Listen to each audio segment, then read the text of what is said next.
everybody. Hi. Hi, hi, hi, hi, hi, hi, hi, hi, hi, hi, hi, hi, hi, hi, hi. So I hope everybody's good. Good evening. All the saints and friends. Hope y'all good.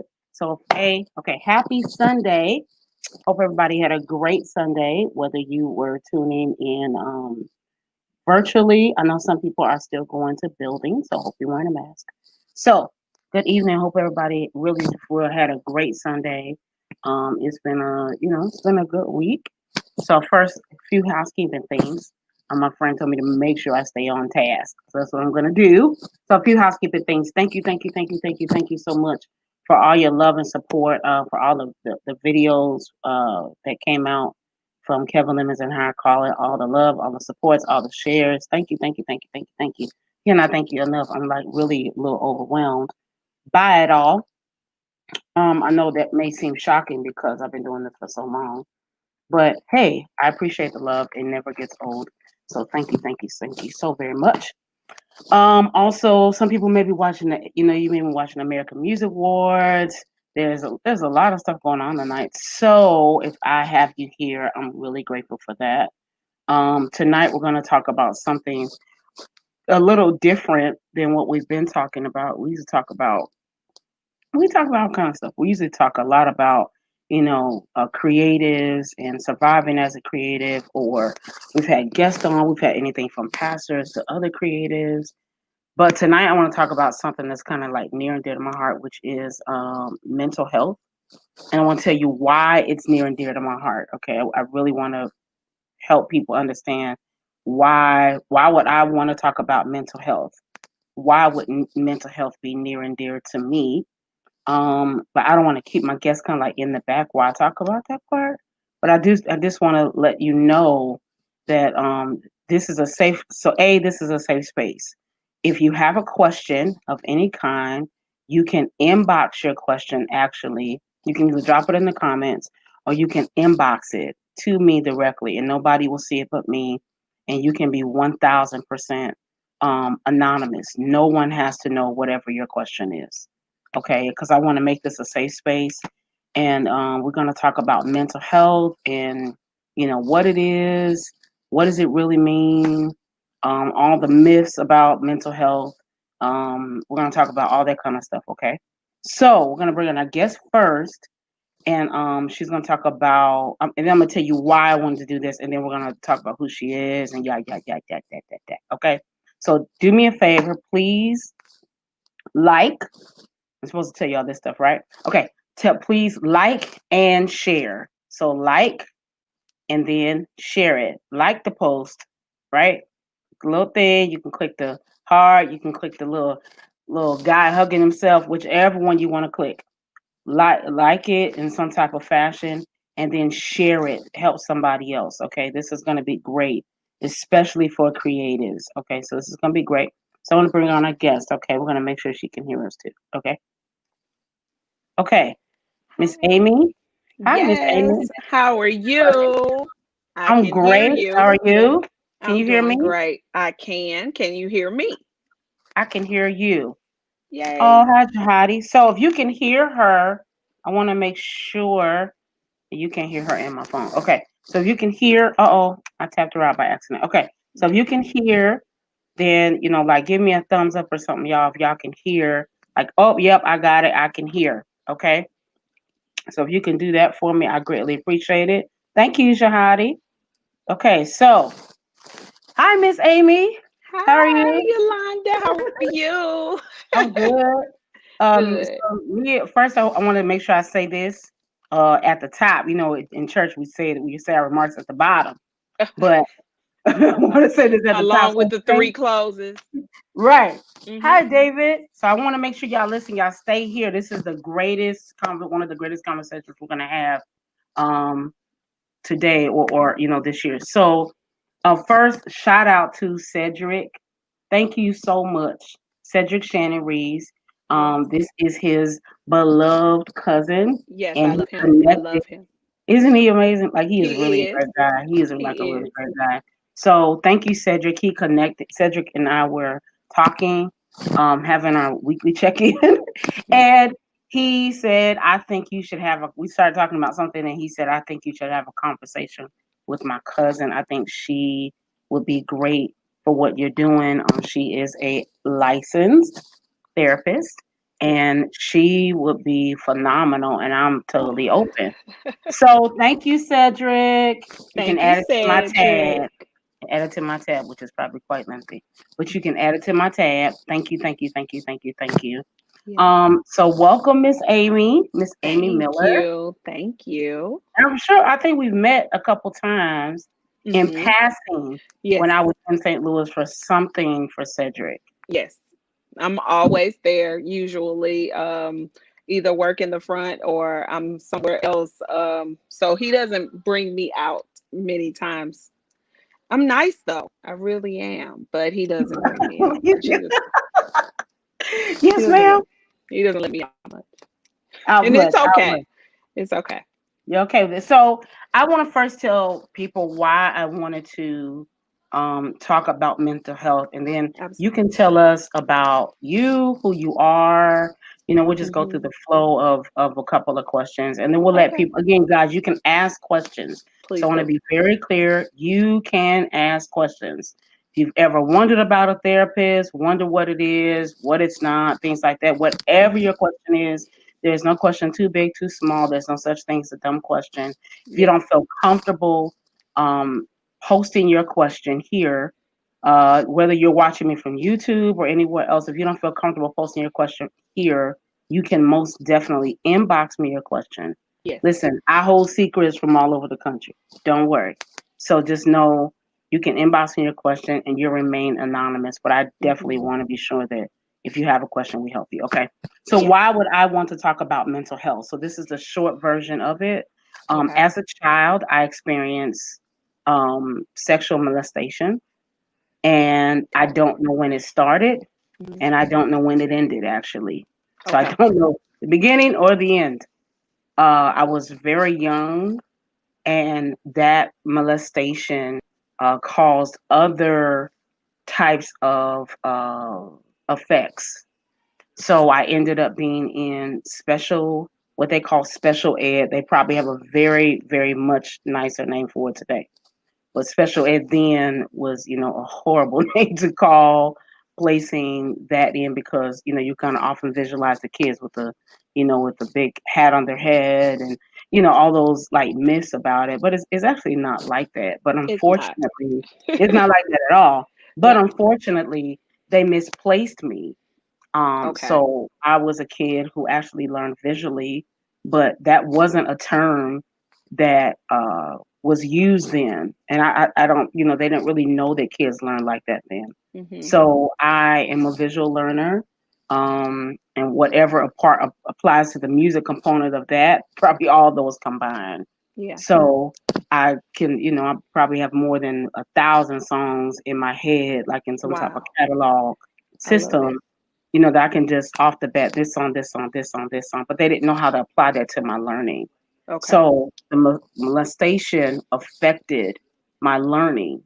I wasn't able to pay attention. I was never, ever, ever a bad kid, but I just wasn't able to stay focused. And I wasn't a kid that was jumping all around the room. I just kind of tapped out. So, if Hmm. you're a really close friend of mine, I have a tendency, even as an adult, I have a tendency to be in the room but not in the room. Hmm. And I just kind of drift off.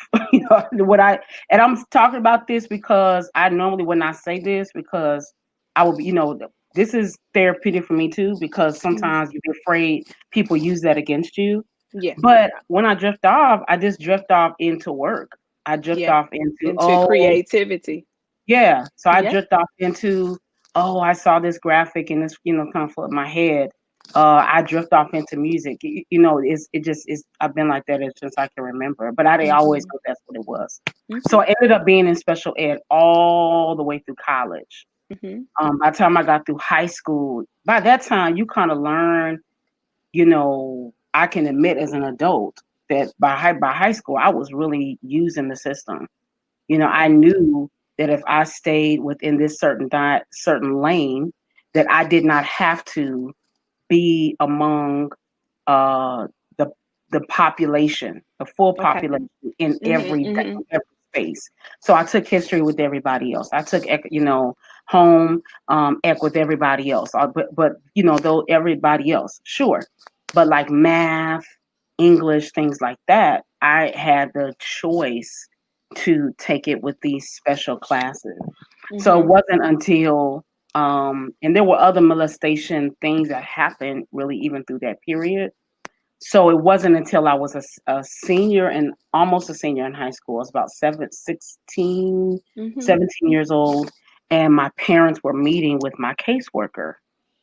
And my caseworker, me, my parents, and my caseworker in this room. And her name is Sissy Nwanis, who I still love to this day. Mhm. And she broke down crying in front of my parents. And she said, "We owe you and your child, or you and Yolanda, a huge apology. We have Yeah. wronged your child. Yolanda should Mm. have never been placed in special ed education. Yolanda learns greatly by music, and we missed it." Mm. So, can you imagine?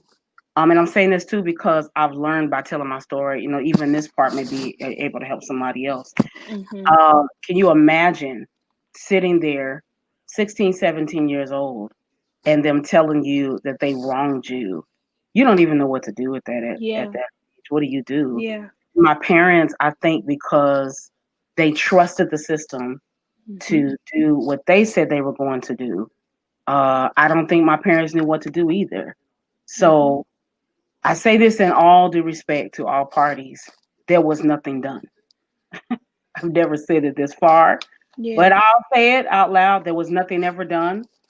And so I was left there with that. And so I Yeah. still stayed in special education, even as a senior in high school. No different approach was ever really taken. And, I was just left with my own devices. So they wait. So hold on. So they didn't.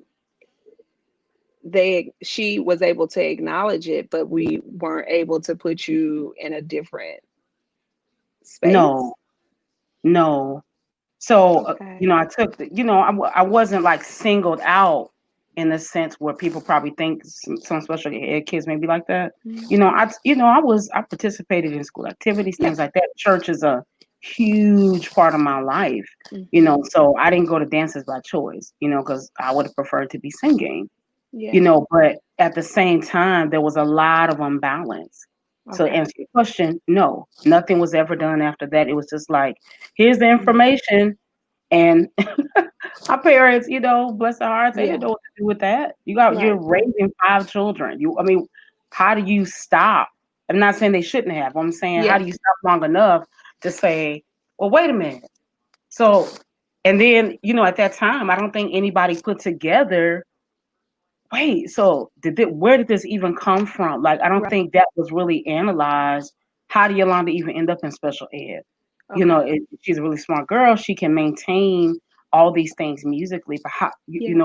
where's the breakdown? Right. That was never talked about. And so when I Okay. moved to Charlotte, fast forward many years, when I Mhm. moved to Charlotte, I decided to retain my school records. When I Okay. retained my school records, I knew that I was going to see some things that were probably going to be hurtful and maybe not the best things to see. And a lot of Mhm. people discouraged me from doing it. But I felt like the only way I could bring closure to probably that part of my life was to understand the history of it all. I Okay. retained my school records from the time I was kindergarten all the way up through high school. Mhm. And what was so amazing for me, you would say, what does this have to, somebody watching, what does this have to do with therapy? Because I've been able to process through this stuff for a really long time. Mhm. And going through therapy for the last year has also helped me open up in even more ways and accepting certain things, accepting things that were my fault, accepting things that were not my fault. Yes. Um, so when I retained my records, what was extremely amazing was that the notes from different caseworkers were almost identical. Wow. She's a great girl, or she's a great young lady. She loves music. She can sing. She's talented, but she's withdrawn. She clings to adults more than she does kids her own age. Okay. She tends to drift off. She Okay. loves to write, but her spelling seems not to get better. All of those Mm. things, I just thought this was so amazing to me Wow. that even from if you go from fifth grade and you jump all the way up to let's say 10th grade, the notes were similar. We're actually the same. And I guess Hmm. for me that if I'm looking at that, and I think maybe because I kind of talk about my background as we kind of go into that, those are trigger things that Absolutely. I'm hearing that I'm like, hmm, hmm. Those would raise other questions for me Absolutely. as a clinician in with the type of therapy that I do and the type of focus that I have working in therapy. So I think that was the thing as you were telling the story. I'm like, okay, okay, okay. How do we keep going? But I can also understand that being a young person going through this, and like you said, learning how to acclimate to that, and then to hear, hey, we didn't quite do the right thing with you, and maybe I don't know how to or what to do, but we need to move you along. And so the idea comes up when we look at ACE scores, and ACE, which are adverse childhood experience categories. It's things that are here that if we look at those and they're broken out into abuse, household challenges, and neglect. And they're like 10 questions. If you can answer all of these, questions or the majority of them, we know that there is something going on traumatic that Sure. could have led them down a different path or whatever. So yeah, yeah, Oh yeah, it's a lot. yeah. It That's that just that does. yeah, yeah. That's just It's a snippet. small fraction of my story. There's church hurt. There's manipulation. I mean, when you experience that type of trauma, it Yes, opens you to other things. yes, it does. So and I mean, it's a day by day journey. It I'm is. glad I retained the records. It allowed me to see some things that I didn't recognize, and it kind of like, oh, but it also raised a lot of questions. Why did Mm-hmm. anybody go back and say, well, this is similar from that year? It let you know how much it's like when you watch those shows and the lawyer's office has all the documents just stocked up in the corner. And Mm-hmm. then, you didn't go back to see why this kid was in this predicament. Why did they end up Yeah. in jail? Why did they? I just feel like it's very similar to that. So Okay. today, here we are. So I want to talk about these things because I Okay. recognize that there have been things along the way before I got to therapy that helped me Yes. stay focused, that helped me stay sane. Yes. Actually, church kept me sane. That is the truth. Absolutely. Music kept me sane. You know, That's your gifting though, because I've heard you. absolutely. Thank I've you, heard thank you you hit a so much. squall. Give this to the people. I think, let's kind of go on in and let's kind of get started. Let's continue this on. Um, how do you want to do it? How you want to So start this first, off? let's tell us. I want to share my story because again, I want Yeah. people to know, like, I'm not like, like, oh, she don't know. No, no, no, no, no. I'm in the middle of healing, Yes. and it's not easy, Hmm. uh, but I believe there's no such thing as damaged goods. No. So it's absolutely No. possible, no matter the age, No that you matter. can get, you can get where you need to be. Yeah. So first, Miss Amy, tell us about you. Tell us a Okay. little bit about you, and a little bit what made you choose the career of mental health. Okay. So a little bit about me. And even like as I tell it, it's kind of what I do when I sit down and I talk with people daily. Where does this come from? I am actually a second career. So I did 25 years in corporate America. Okay. Wow. And the crazy thing about it is that in every job opportunity position that I held, I was always helping people. So, in walking through that journey, whether I was creating better processes, developing procedures, we were bringing in work from outside sources and bringing them inward, developing policies, training, management. I was always helping people. And even in my personal life, I think that that was always it. I'm the steel trap. I'm the person that everybody, comes to, and I'm like, oh, okay, well, let's do it. And I mean, from a little girl on up.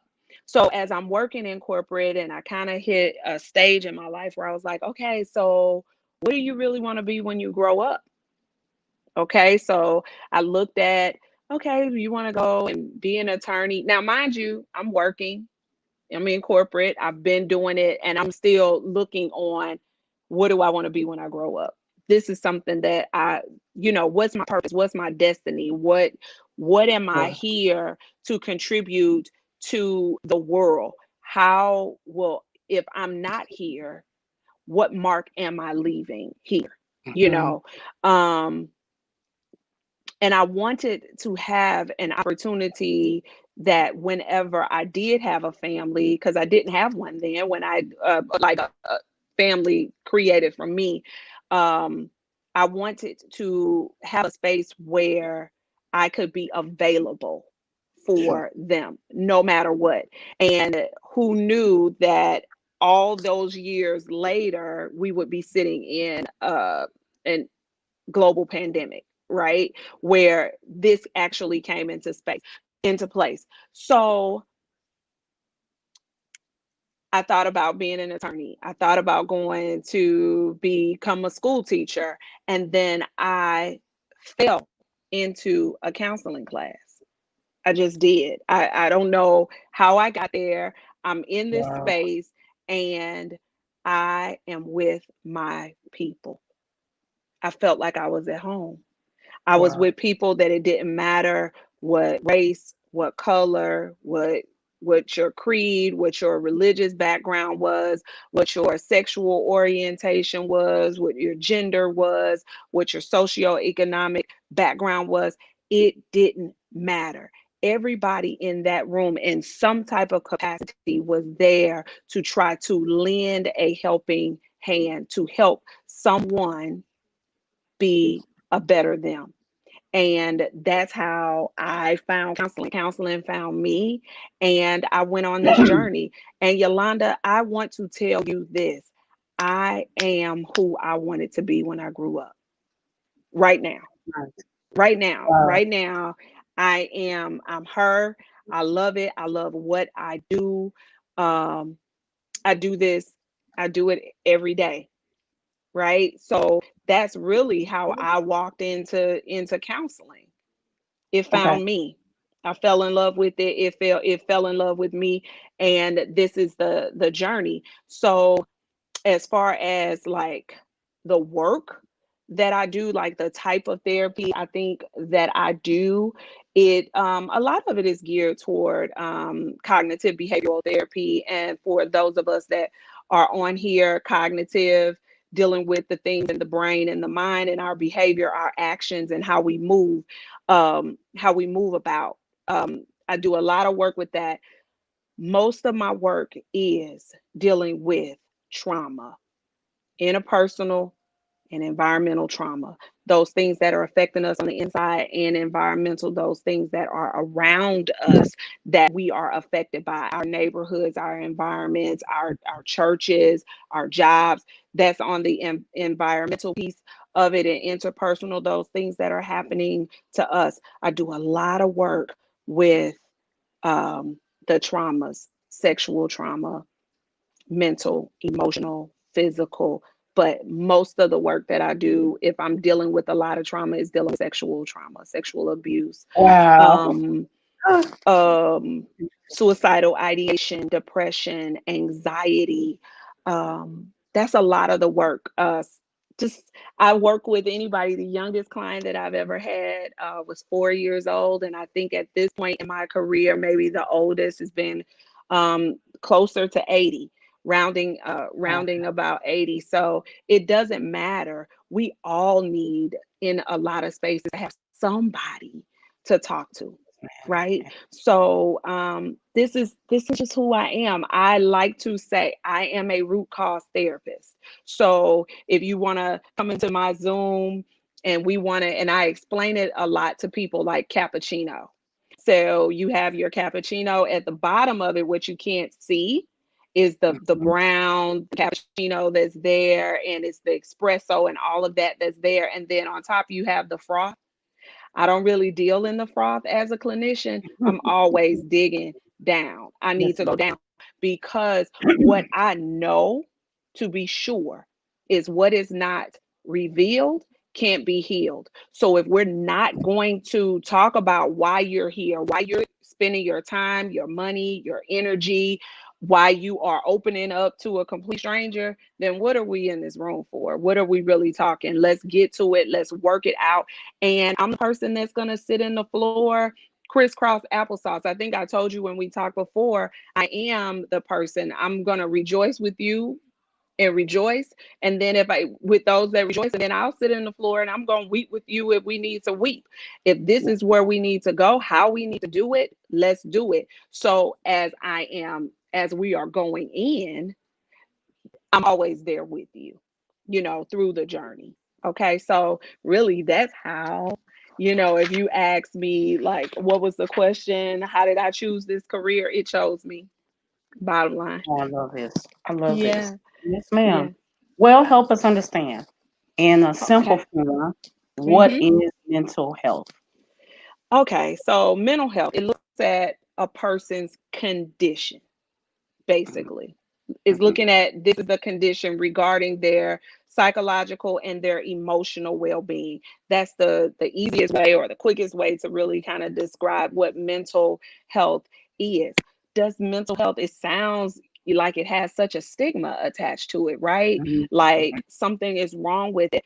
But I have a big old book, which is the DSM-5. I just looking over at it. This book is about this thick, and I can promise you this, everybody that you talk to, we fit in that book. Everybody. There is not there is not a person that can say, no, no, no, there's nothing in there, that none of that is about me. Yeah, everybody fits in the book. Everybody Some, fits into that ESM. So do you have to use it as a stigma? Absolutely not. Absolutely not. But I always think that if you are willing to step out of yourself and actually walk in or put a call in, that's the beginning. It's almost like because I know, we have like a lot of, maybe some church folks and our creatives on here. It's just the same as when they do the altar call and you stand up and you take the first step. That's what well, this that's is. good. That's what this is. It's the first step. It's another form to your healing. Okay. We are made up of mind, body, and spirit, right? Yes, We ma'am. have different spaces where we go to have our spirits fed. We have places where we go where we have our minds fed. Some people think, hey, it's in school. We may go to the gym for our bodies. But if we are not mentally well, we're mentally ill. So we work every day. That's a journey that we take every single day to get to healing. Wow, wow. Okay. Okay. Yes, ma'am. So why is Yeah. it so important? I like to put it into like a story, or I like to give it to you like in in an analogy. If your chest is beating fast and your arm goes numb, what's the first thing you're gonna do? You can't Um, breathe. What's uh, happening? Yeah. You're going to go to the doctor. You're You're not going going to to. call somebody, yell for somebody. You're going to go call the ambulance. You're going to get in the car, or you're going to try to drive yourself there, or whatever. We hope that's not what you do. But if you're Absolutely. hurt, you're going to go and see about yourself. If Absolutely. we are upset and hurt emotionally up here in our heart, we don't we that's why we go to therapy. That's why it's important. How many times in our lives have we had things where we were emotionally shut off, where our voices were cut off, where our trust was violated, right? Where our feelings were hurt. A lot of times, as I talk with people, as I understand, we have what? Happy feelings and emotions, happy, sad, and mad. There's a Mm-hmm. whole feelings wheel that's there, but we don't address it. And sometimes what our mad looks like really breaks down to we're scared. Okay. So we have all of these emotions. Let's come in and let's talk about them. People are dealing with stuff every single day, Every day. every Every day. day. Okay. So that's why I say that it's important, because if we don't address those things that are affecting us mentally, it does affect us in every area of our lives. Okay. I agree. I agree. I tell people every day, I am not a therapist. Jesus may have given me some wisdom, but I do believe that uh, if you don't face it, it will come for you over and over and over Yeah. again It's until just you. like deliverance. It's the same thing. It's just like deliverance. Bottom line. It's the Wow. it's it's it's the same thing in that particular capacity when it comes out to get help. We are going to reach out for help. Help me, help me, help me. I don't want to do this. I want to do something different.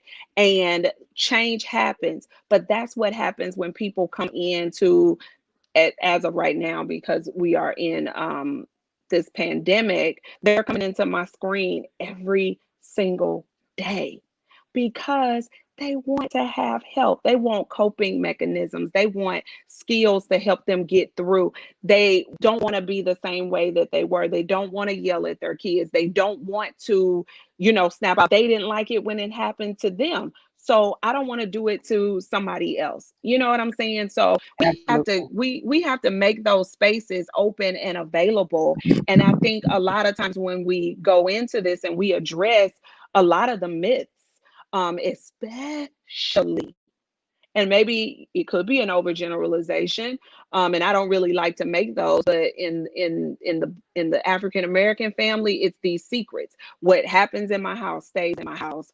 um I'm not crazy. I'm not going to talk to anybody because I'm not crazy. Or don't you go in there and you talk about my business. You don't talk about what happens in my house or whatever. So here's the beauty. Let's talk, Yolanda, about the amazing beauty of coming in and talking to a therapist, a counselor, whatever. However way we're going. I am a mental health counselor. I'm a therapist. Um, I Some people call me doctor, and I'm like, no, no, no. It's levels to that. We're gonna bring it back.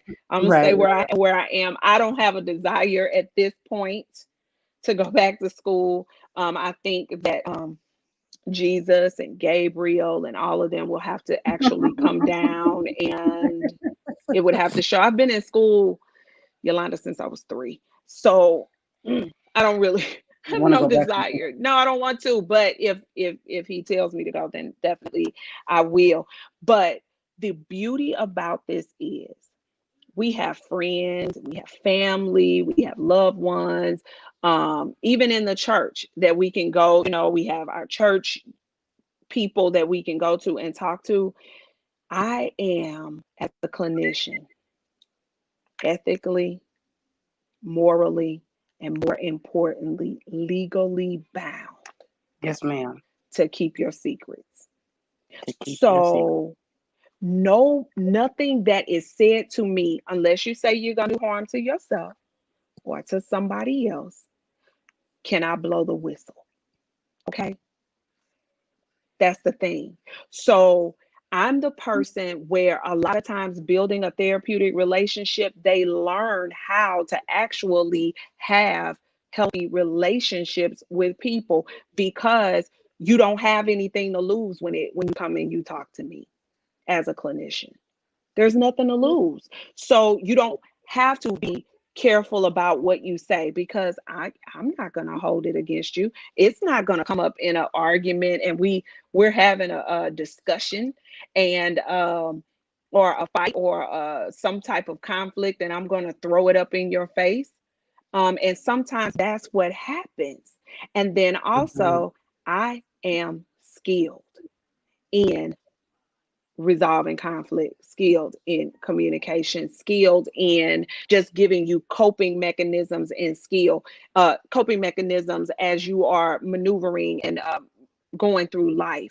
The thing is that as you're coming in and you're talking to me, that's a space where if the weight of the world is on your shoulder, you can literally take it and put it off at the front door. And if you feel like you need to pick it up when you're walking out, that's on you.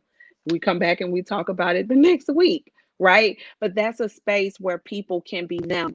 That's a space where they don't have to be a mother, a father, um, Mm. a sister, a brother, a grandparent. They don't have to be um a Fortune 500 executive. They don't have to be that. They can just be themselves. That's why. Wow, That's that's so these are good. other reasons why you come to therapy, right? And coming to me is you may share some things. The things that people share, they're some of the darkest, deepest things that they would never share with anyone. But the clinician is the one that they share because we build trust. That's so We good. work at that. We work That's at so that. good. So then help Mhm. us understand the difference between, and this may be a short answer, but between therapy and counseling. So a lot of times we do use it interchangeably, right? So when we look at like counseling, sometimes it's looked at as short term, like you're not coming in for a super duper long period of time or whatever. And therapy, it may, but realistically to us and to us in the field, or to me and my colleagues in the field, we don't look at it like that. Therapy, counseling, you may hear people say, I'm a clinician, I'm a therapist, um, I'm a counselor. Those kinds of, they move kind of interchangeably. That's in there. Hmm. Hmm. Hmm. So they can Yeah. sometimes be one and the same. Would that be kind of fair to say? Okay. So help us understand, for all the, Yeah. believers, let me say it that Yes. way. They Yes. may be, if you're not a I'm believer, one. we're believers. But listen, if you're a believer, if you're not a believer and you're here, that's okay. Yeah. That's perfectly okay, because what we're Yeah. talking about doesn't affect that part, right? We're talking No. about is open to everybody. It's something that we all should believe Absolutely. in, whether Absolutely. no matter what your belief system is. Okay, Absolutely. Let so me add something to that, Yolanda, yeah. too, before you go into the question. Here's the thing. As a clinician, as a therapist, as a counselor, and I, want to make sure, we say it like that so that it's clear as whatever people are comfortable with in that. Um, unless a religious preference or a sexuality or a gender issue is a part of your presenting reasons why you're coming in, doesn't even it doesn't even come up. It doesn't That shouldn't be, unless that's a part of what we're actually talking about. It's not an issue. To be totally honest, as a point of transparency, I am a believer. Okay. All right. That's me. That's Amy. That's me. That's personal to me. My relationship with Christ is my relationship with Christ, right? Absolutely. But I have clients that are agnostic, atheist, all of that. We have to check our biases. And that's Absolutely. another reason why this is why people would come to counseling or come into therapy, is that our biases should be checked at the door. Now, did I have an opportunity, or was a thought brought to me, hey, why don't you do Christian counseling? And I want to tell you why, and this may come up as we kind of talk a little bit more. I made a conscious decision not to do Christian counseling. Why? Not because I couldn't do it, not because I wasn't qualified to do it, because you mentioned something earlier about church hurt. Hmm. Yep. Hmm.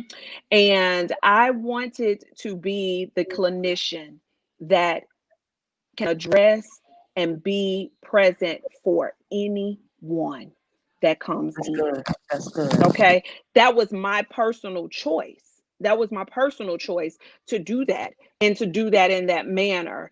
Um, that was because I wanted to be able to address the church hurt. I wanted them to, for a person to come in and to feel comfortable saying, well, she's just not gonna, throw scripture, all of this at me Mhm. and everything.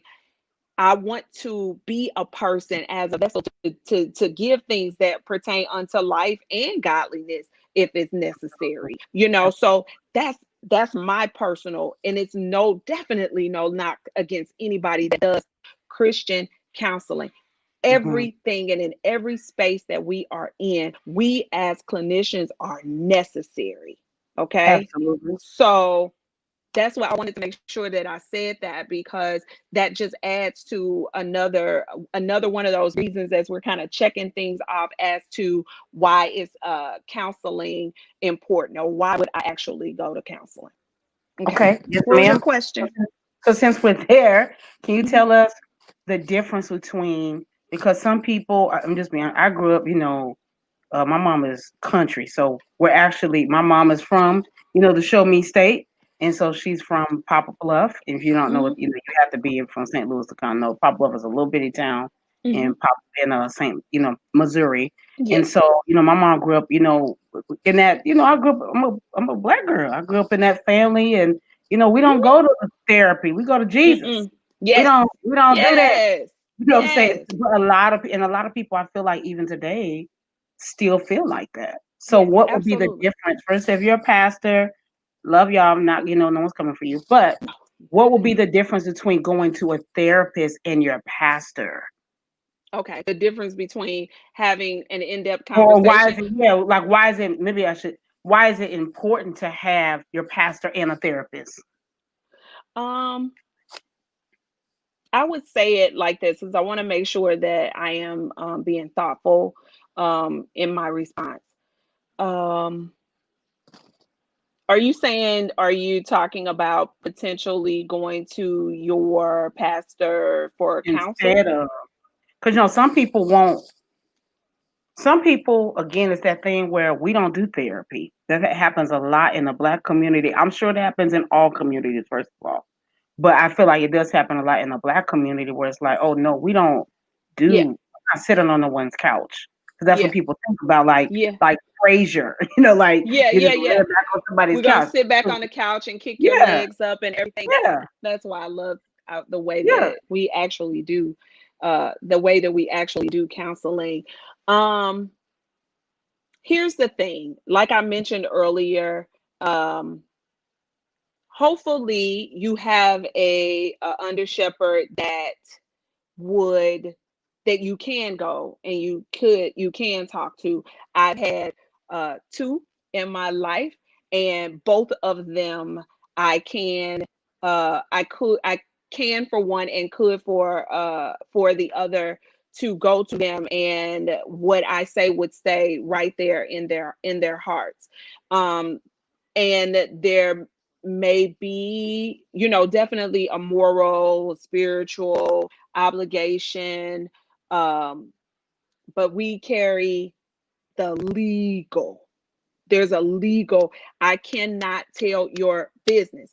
If it's something that you are bringing to me, there is also skill that goes along with, and depending on the type of clinician that it is that you are talking to, you will hope that there's wisdom.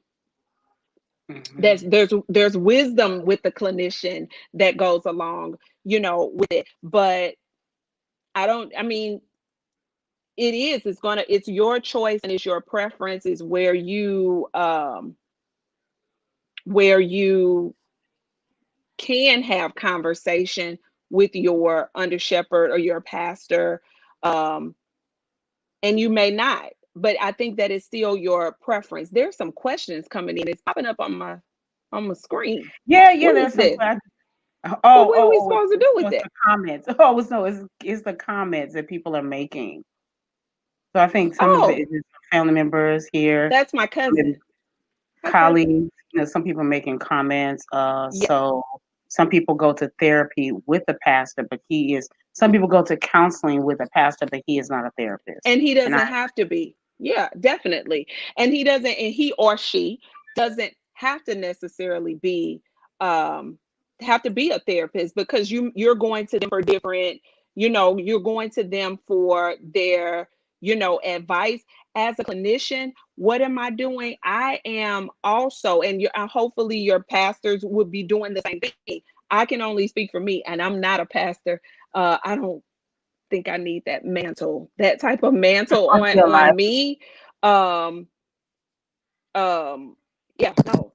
So it's the skill. It's the skill. It's me looking and seeing what is on the inside, me looking to say, where does this come from? What is the root of this? How does this look? How does this feel to you? And once we understand, a lot of times when I do therapy, we're recognizing patterns. Okay. And once we recognize these said patterns, we're then looking to understand, okay, is this a pattern that you want to change? Or if it's not a pattern that you don't want to change, then you know what it is. But if it's something that you want to change, then how do we change it? How do we deal with it? Okay. I see. I go uh, to a therapist. hmm you're right. I Go go ahead. to a therapist time to time, and I notice that I don't tend to repeat unhealthy cycles that I've used to creating a more healthy spiritual life. Yeah. And I think that just kind of goes, Nikki, to understanding what those patterns are. Because as a clinician, we are skilled in seeing things from a different perspective, our Yeah, perspective in the way. and I feel Hmm. like sometimes I feel like pending what you may do in a church. If you are a pew member, you're not really active. I think it feels a little different going to your pastor, my personal opinion, versus if you're the minister of music, if you are the worship leader, if you work in media, if it just I think that it feels a little different because sometimes when you're getting ready to go through that kind of process, it feels like, oh no, they know this. Yeah. I think sometimes we But I go think through it could, that. yeah, and I think that you can feel like that either way, whether you are a lay member or whether or not you are more out front and in, now Hmm. they know this about me. Are they gonna hold this against me? Is are they gonna preach on me I would over not the, pick on me. over the Yeah. pulpit? But it doesn't always have to be like that. I know some amazing pastors and under shepherds that would never, you could go and lay your heart out before, or my my pastor, he was one, I love him, I miss him, Bishop William L. Fitzpatrick. He was one that he would say, I'm going in and I needed to know how to feed you all. I needed to know. So, Sure. there were things that were shared, that things were revealed. They may know some things that we would never tell to anybody anyway, Sure. depending on their lane and their connection. So I think just really the difference, because I'm not a pastor. I don't necessarily want to speak on what it is that they can or cannot do, but I can speak on what it is that as a clinician, as the difference, or why some may not want to go to a pastor, and you would come to a clinician or a therapist or whatever. So Yes, ma'am. Yes, ma'am. So, yeah. in that, let's deal. I want to stay just a little in the church lane, Okay, just. I'm with you. Let's 'Cause go. I feel like a lot of times there's a lot that happens. Creatives usually, I feel, deal a lot in their emotions. Okay. So, and I don't know if that's good or bad sometimes, but I feel like we create. I use myself. I Hmm. create from my emotions. If I'm really, really happy, which I try to be all the time. I'm kind of Hmm. right what she tells. So if I'm really, really happy, I'm just like, oh, the trees and the the earth is wonderful and I'm watching Disney and I'm creating and it's cool. But sometimes if you're not feeling it, you know, I feel like you can't create as you would Okay. like to. And maybe that's just a Okay. normal thing with anybody, but I think Mm-hmm. creatives tend to harbor a lot of things. I know people who deal with, I've just recently discovered some creators I know who deal with anxiety. Now, Mm-hmm. I'm the type of person at this juncture in my life, anything that brings me to that kind of place, I don't want it. So that means I got to come and sit in your office. We got to come and see your office because I'm not having anxiety. That's seriously, that's, you know what I mean? I'm just not, I feel like I've come, so that's not something I want to carry. So But look, some okay. I people, want to hear you. I want to get to your question. Yeah, yeah, yes. yeah, well, I don't want to how forget. how do people, I don't know. I just, maybe it's just a thought. Maybe we can go from that place. But creatives, they create from their emotions, but they also deal with anxiety. They Mm-hmm. feel overwhelmed, and that's, you can not be a creative and have that. But I feel like Absolutely. creatives, sometimes we just have so much going on. So maybe we can bring to this place something me and Cedric had talked about once. Right now, if you're a singer, you haven't touched the mic in a long Mm-hmm. time. Mm-hmm. Some. Mm-hmm. Some haven't touched the mic in a long time. Some didn't realize that all of their energy, all of their movement, creativity came from the people. And Mm-hmm. so they haven't been in front of the people in a long time. Okay. They haven't, I mean, so how do you suggest, maybe that's a better question to ask. How do you suggest that people deal with that? Because whether you're a singer, a producer, you may not be producing like you were. You may not be able to cut a record. Right now, the American Music Awards, and it may still be on, but you're not able to accept the award in front of everybody. Mm-hmm. You don't get to have that thing that comes with being a celebrity. But I feel like Okay. even as pastors, I feel like, see, it can go so many ways. I feel like even with it, I hope I'm making sense. But my friends, don't be all over the place. But I hope I'm bringing it in. You I'm know, writing. I have to you write got it. too. So. Mm-hmm. Okay. So I Yes. mean, even with pastors, some pastors have not been in their building since March Yeah. at all. They Yeah. haven't seen the people. They haven't talked to the people. And there are pastors who really love pastoring. Uh-huh. They really Absolutely. genuinely love the people. There are Mm-hmm. worship leaders who haven't. I have not been inside my church building since March at all. Mm-hmm. So how do people process through? Because someone brought up the pandemic. How do people process through that? How Okay. do people, each person I'm sure is different, but Mm-hmm. how do people process through that of not being able to have that attention? Because to me, that says something else. That Mm-hmm. if you Okay. haven't been in front of the people, now your whole life is feeling like it's like, oh wow. But it's never, no one's ever experienced it before. Cedric was telling me he hasn't flown. If I could say Yeah. this out loud without him killing me, he hasn't flown since the pandemic started. But Correct. this guy's used to going Yeah. and That's true. going and going. Right now, Cedric will be planning to, maybe go overseas. I mean, he's used to going, He going, will. going, going, going, going, That's going, true. going. Yes. How do people, when all that's been taken from us, Mm-hmm. how do we deal? Okay, let's do it. The one thing that you talked about at first, because I didn't want to forget that, so I had to box it in, and you were talking about I don't want the anxiety. I don't want So, anxiety. So let's talk about what anxiety really does. Anxiety, Yolanda, in and of itself isn't a bad thing. okay, Let me give you enlighten let us. Yes, let me give you a little bit more to that. When Because the body is connected. What Mhm. anxiety does is it lets the body, it triggers the mind and the body that, hey, I need to be on alert.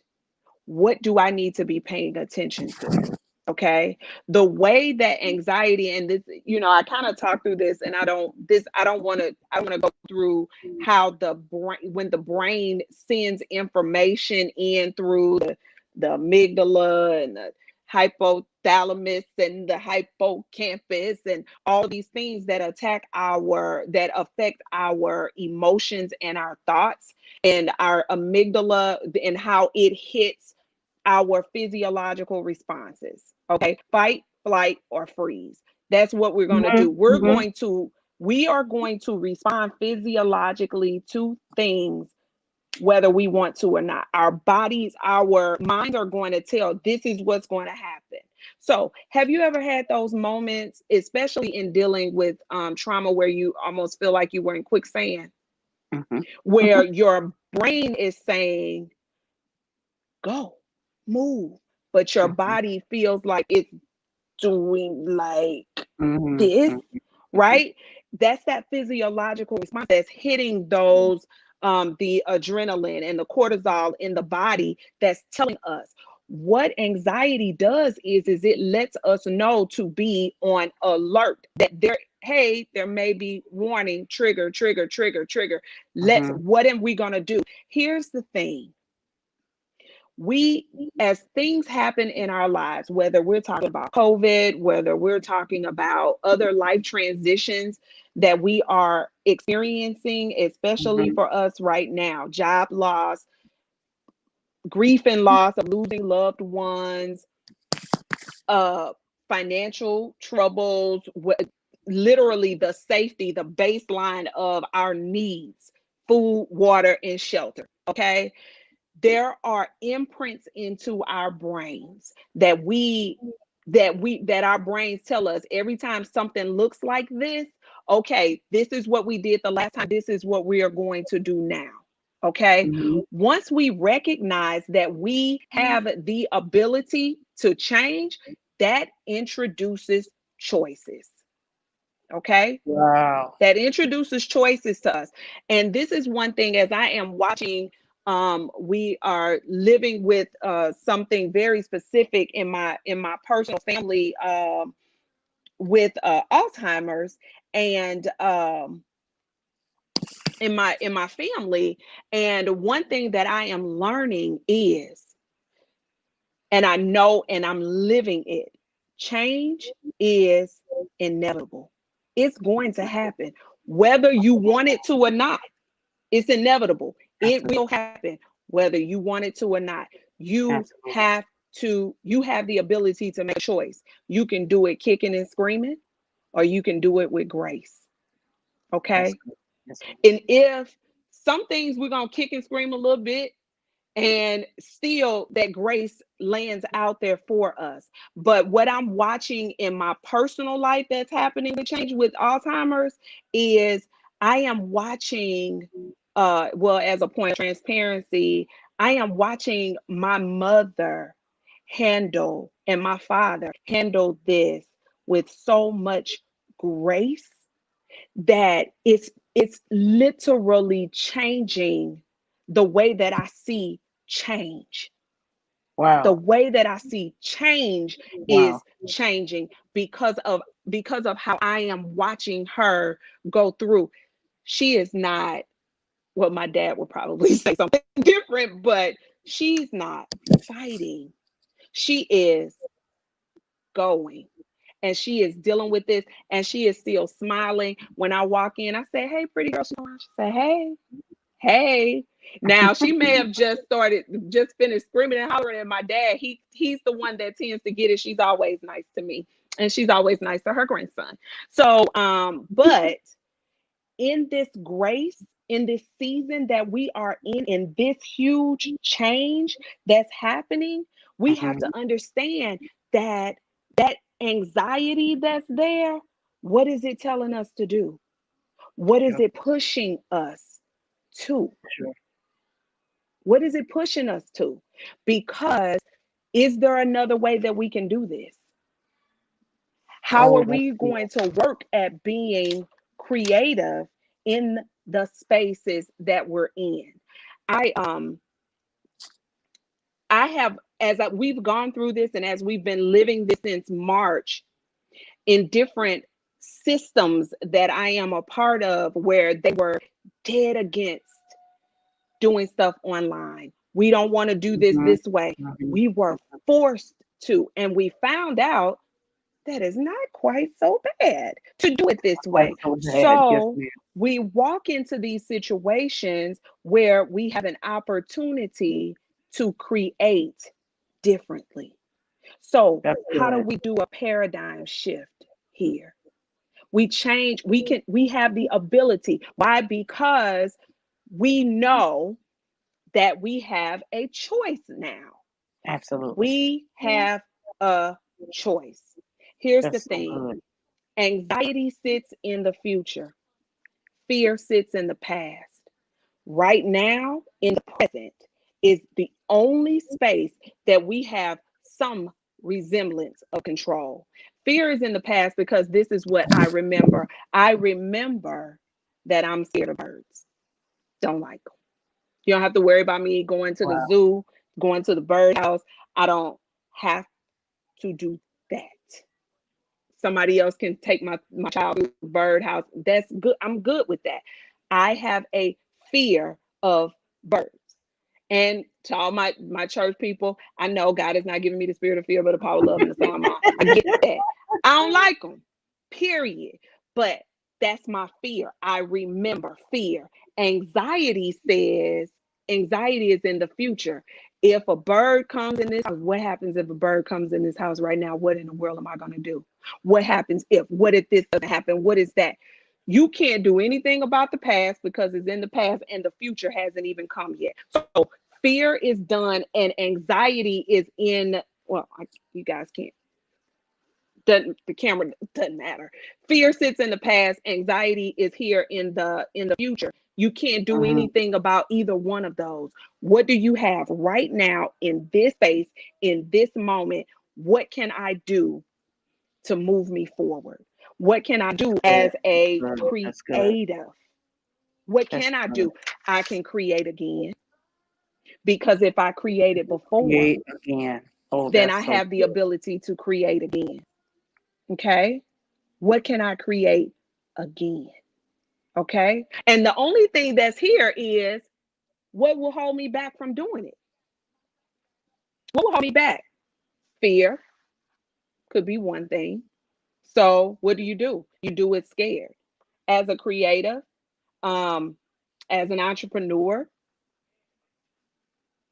you you walked on out there in fear, so you do it scared. Do it scared again. You being your own number two, you being your own worst enemy. And then the power of they. You can't do that. They said that you can't do that. They said that that doesn't even make sense. They said that this is that. Who is they? Who, That's so who are good. the days? Who are the days in the world? Are they, because what your vision is that's been given to you, that's not for somebody else to even do anything with.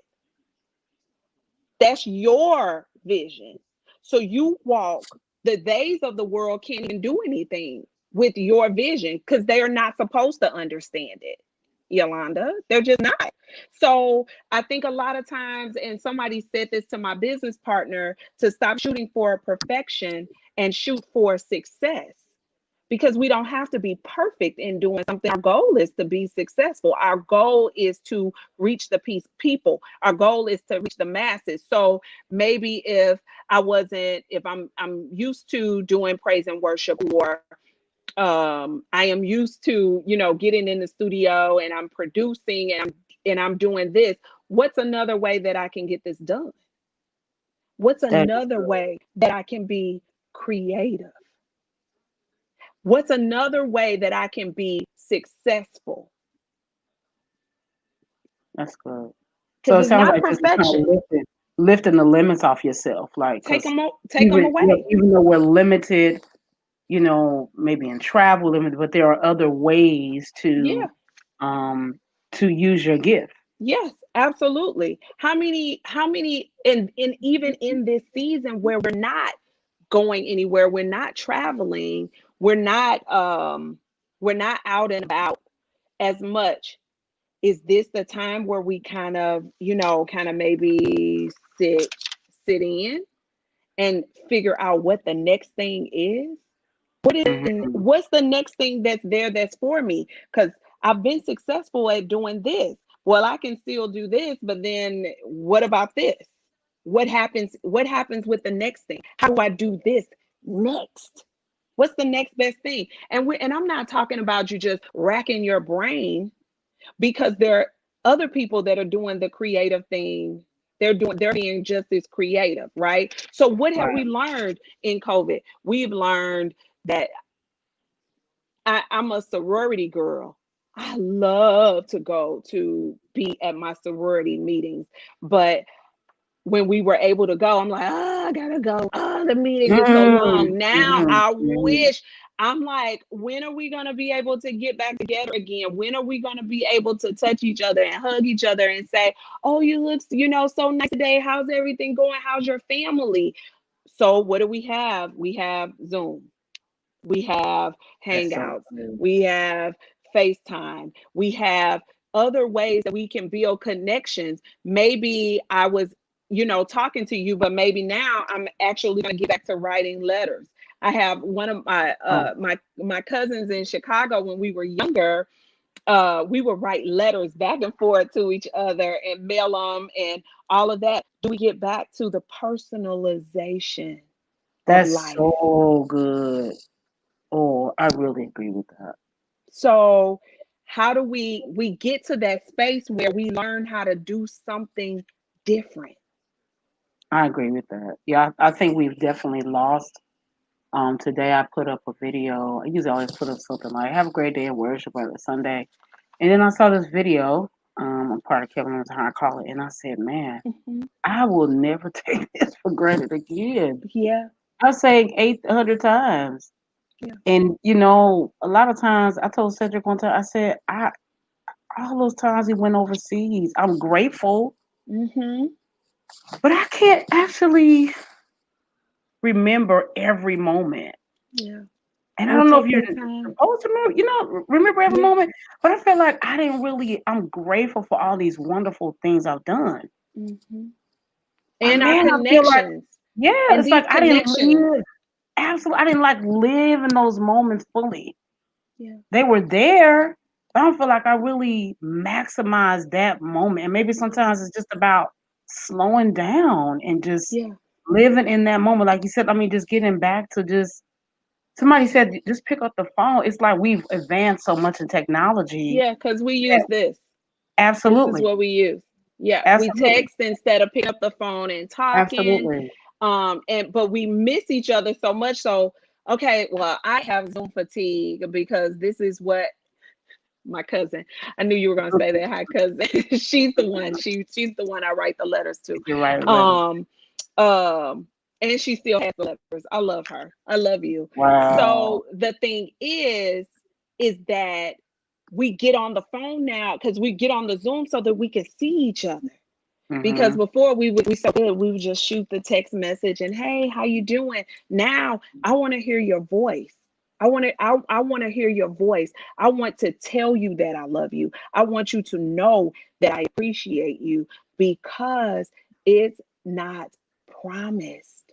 That It's next day, not. that next moment, and if this pandemic has not done that for any any of us, is to let us know that this next moment isn't promised. So even in that space, for our creatives that are there, for our under shepherds, whoever you want to call you, pastor, bishop, overseers, under shepherds, apostles, even all of this space that we're in, how do we learn to appreciate? How Oh, do we that's good. learn to appreciate what we took for granted? And that's that space. That's where we create. That's where we build it. That's where we build it. Oh, this is so good. This My is so. business partner and I, along with the help of the team, have that's what we've been doing, creating, creating, creating, creating, creating. Why? Because we're not moving so much. Our brain is still, our spirits are quiet. So we can hear. Absolutely. So we can hear. We can hear. We're able to clean up our houses and deep clean, but instead of spot cleaning, because we're running to the next thing. Absolutely. We're going to the next now. Don't get me wrong, Yolanda. I am ready for this to be Oh, over. absolutely. But I also think that that's the one thing that I think that we also need to look at is We talked about change being inevitable, and you have to choose how you're going to go through it, kicking and screaming or with grace.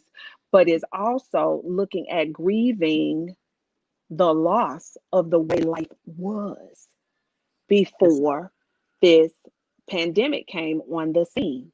And the thing is that so many of us have lost loved ones in this Mhm. process, that you're like, this could have all been prevented.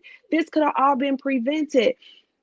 That that piece of the grief and loss is not clearly, that's not emphatically and strictly what I'm talking about, because that's a whole nother back channel. Okay. I'm Mhm. talking about the way that we did things, how we were so, we thought we're so cavalier, we're so, free, and I'm gonna go in and I'm gonna do this and then I'm gonna do that. We had to, and we have to. Nikki, or can you see this from Nikki? Mhm. Okay, Mhm. please see that so that I won't miss the thought of what she Yeah, said. yeah, yeah. Because what you're talking about, I think goes, and she posted it earlier. I think what you're talking about goes in line with her question. Okay, so So we're good. grieving the loss of the way life was, because the thing is, and you at the earlier part of this, when in March, April, May, yeah, I can't wait till we get back to normal. Yeah. That's gone.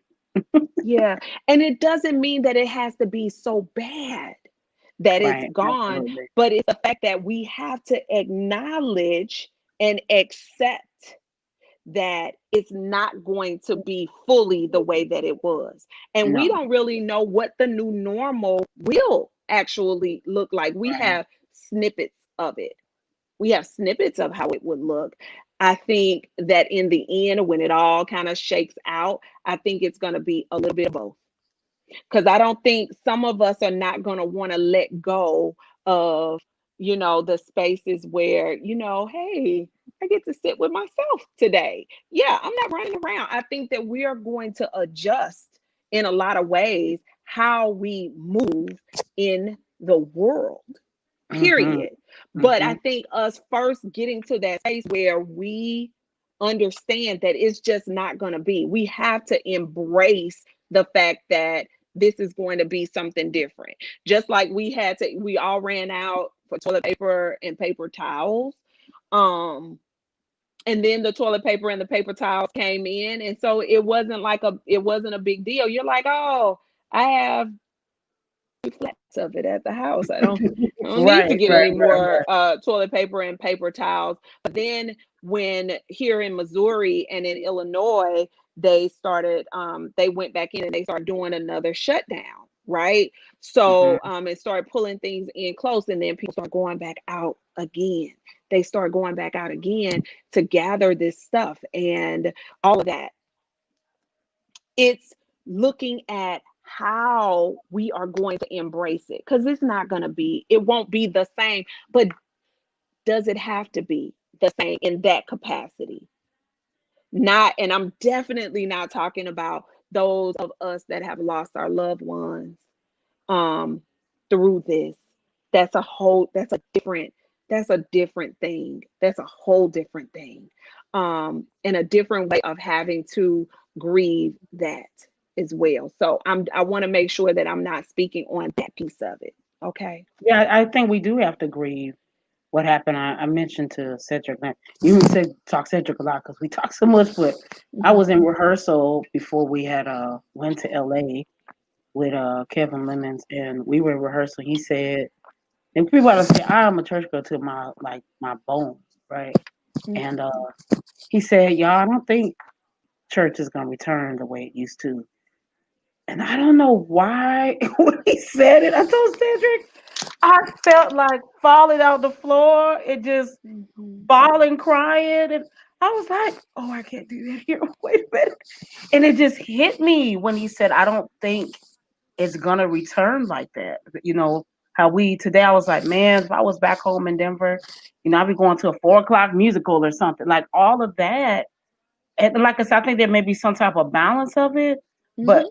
the way we used to do that, we're not gonna be able to really do that anymore. The way we used to be close to each other, packed like sardines into a building, we're Mhm. not gonna be able to do that really And like that anymore. and even if we get to that space that we were, we will never forget. So there are not many people that are still with us that were a part of the Spanish, was that the Spanish flu that was in between 1918 and 1920. Mhm. Mhm. Um, okay, yes, cousin. Okay. Let me write it down, sir. Thank you.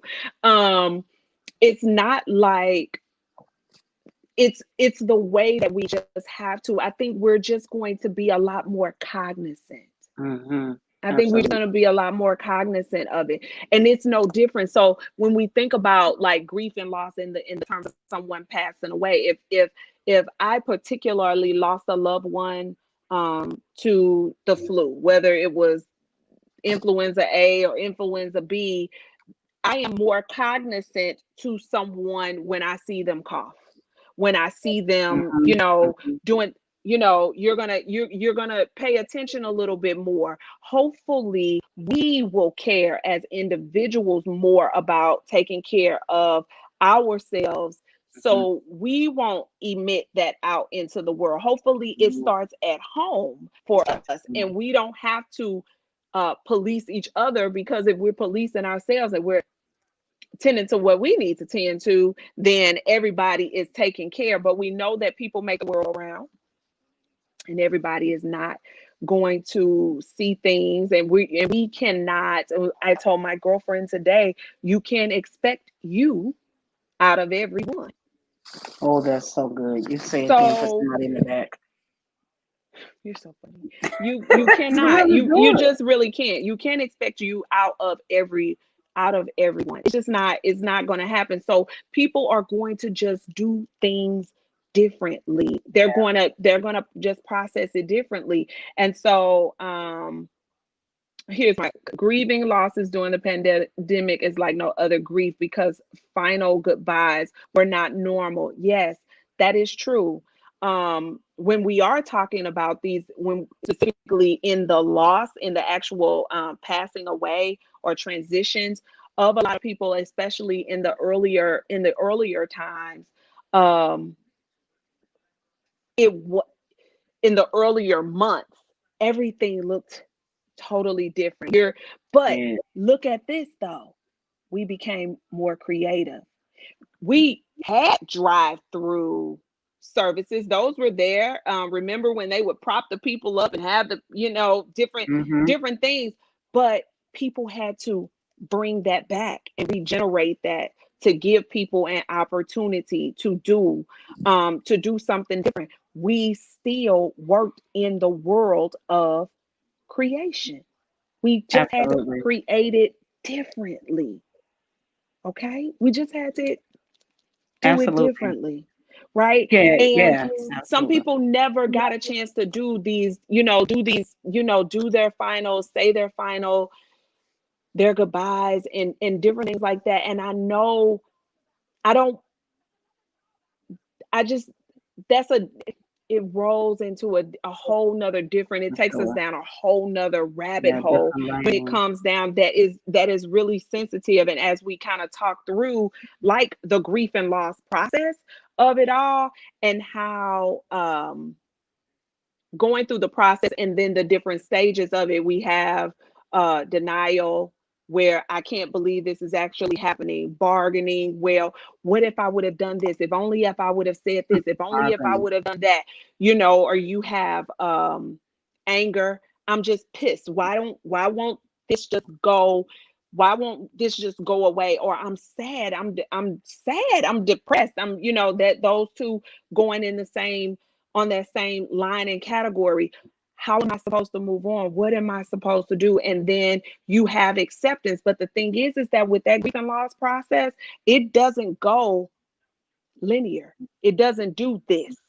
It goes, Oh, I'm it sure. jumps, it jumps back and forth, up and down. But we've been experiencing that just as much as we experience it when we lose a loved one, when they transition, we've been going through that, Yolanda, right now, as we have been going through Absolutely. COVID.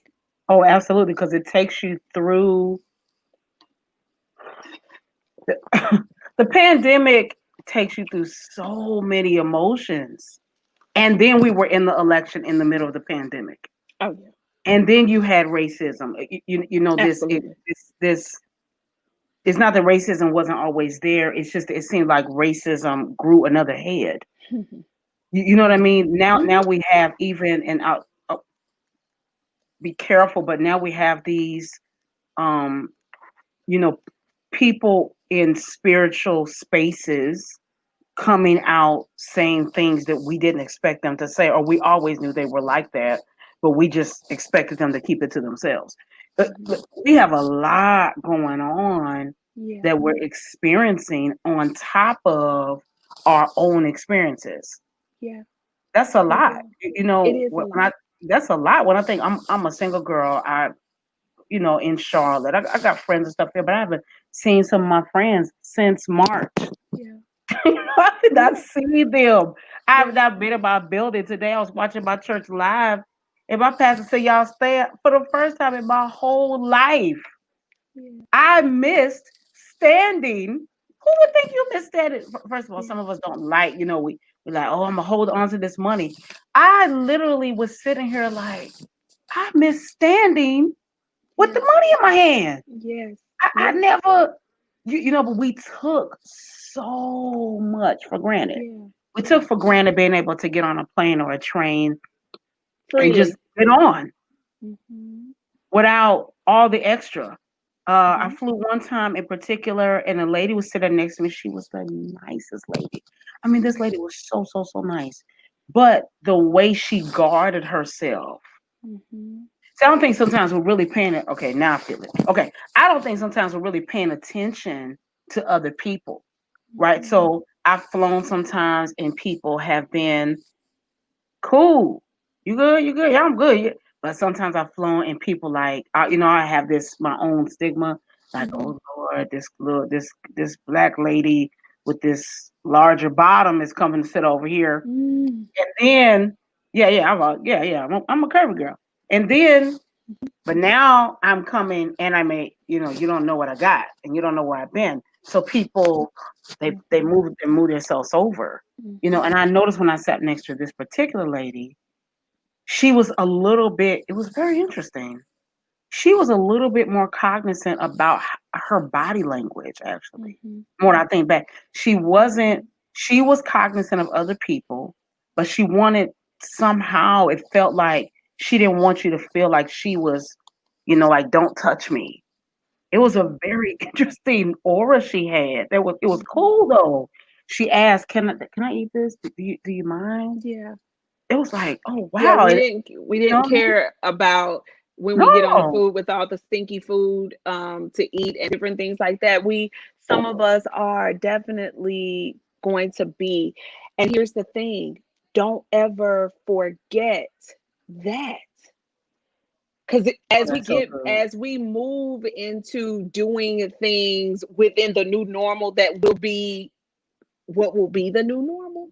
As we move into that space, we will become further and further and further away of remembering this time right now, I this agree. space Yeah. right now, how we felt right now, what we miss, and what we love, and what we miss, and that togetherness and that connection that we once had. We want to make sure that we remember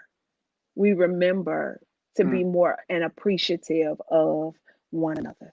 Which is why, and we can slide off the pandemic, but which is Mhm. why maybe it's still here because I think Mm. over a short time, wear masks, do this, and then it seemed like people, maybe by July, people are like, okay, all right, Oh yeah. I think it's we time to took go a back. lot of people took pandemic fatigue, right? We were in COVID fatigue. We were just, tired. I don't want to do this Mm, anymore. I'm over it. mm, I don't want to do this.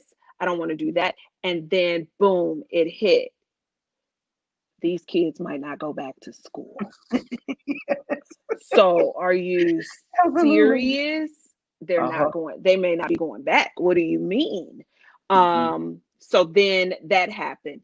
And then now we got the holidays that are coming up, Yes, this week, and then, the next one in December. And then we got New Year's that's coming up yes, right behind that. So it's all of these things that are going. And so I think one thing that came up was to talk about the depression that we may be feeling, that some of us are really feeling. Some of us could be feeling very isolated. Some of us can really be feeling down. Okay. mm. um that anxiety, that fear, that worry that comes up. Going into the winter months, I will say, because it's not a lot of sunshine, it's not a lot of sunshine out. Well, here in the Midwest, it gets dark. It seems like it gets dark at like 4 o'clock, but it's really Wow. about like five or so, 5:30. It's dark outside, right? So that sunshine that we were getting, we're not getting that. A lot of times, I learned something that they have like therapy lamps. Mm.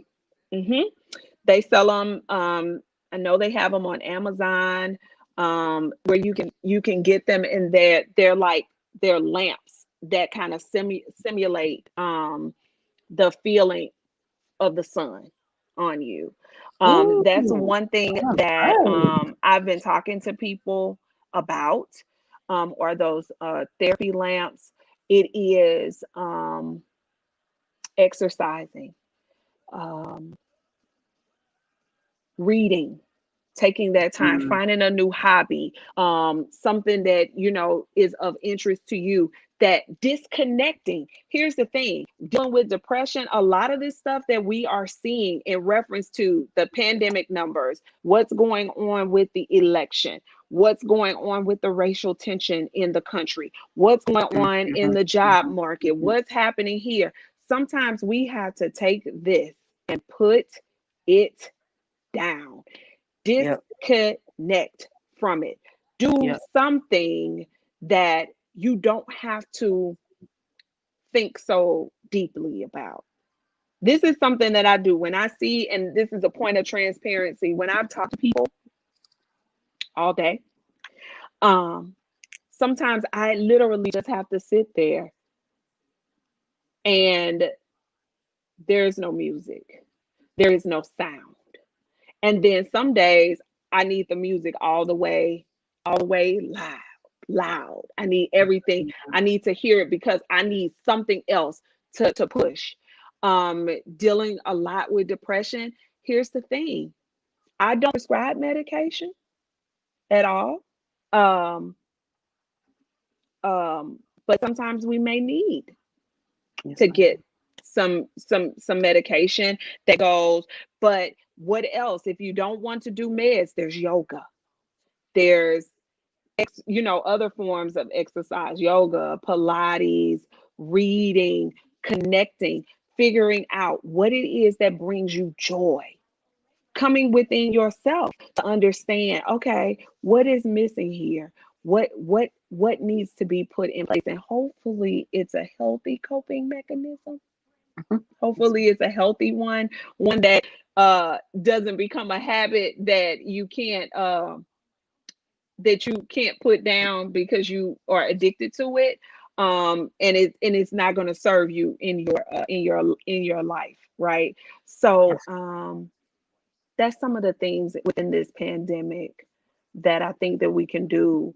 Sometimes it is getting out there and getting a crisp, getting a walk in. Absolutely. It is really Okay, therapeutic. bringing bringing bringing energy, good juju, as some people say, but that good energy toward you, that's going to help. I laugh a lot. I laugh. This is what I do. I try my best to laugh as hard as I can. I sleep. I like to sleep. Okay. Me So too. we try in those spaces. Yeah, Okay. I definitely agree. So I noticed I haven't walked in about 2 weeks, and I noticed when I Hmm. was walking, I can't do graphics if I'm walking.